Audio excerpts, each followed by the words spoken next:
લોકમત ન્યૂઝમાં આપનું સ્વાગત છે। અંકોડિયા કેનાલમાં બે યુવાનો ડૂબી ગયા હતા। શોધખોળ દરમિયાન એકનો મૃતદેહ બહાર કાઢી લેવાયો હતો, તો બીજા યુવકની શોધખોળ દરમિયાન બીજા દિવસે ભીમપુરા કેનાલમાં યુવકનો મૃતદેહ મળી આવ્યો હતો। સમગ્ર મામલે તાલુકા પોલીસે આગળની તપાસ હાથ ધરી છે। એસી રિપેરિંગનું કામ કરતા બે યુવાનોનું અંકોડિયા કેનાલમાં ડૂબી જવાથી મૃત્યુ થયું હતું, જેને લઈને ફાયર બ્રિગેડ દ્વારા તેમની શોધખોળ શરૂ કરવામાં આવી હતી।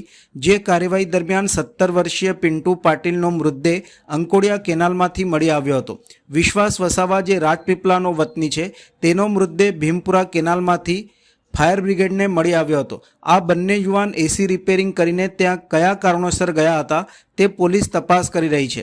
બંને યુવકોના મૃતદેહનું પીએમ ગોત્રી હોસ્પિટલમાં કરવામાં આવ્યું હતું। સમગ્ર બાબતે પોલીસે કાયદેસરની કાર્યવાહી હાથ ધરી છે।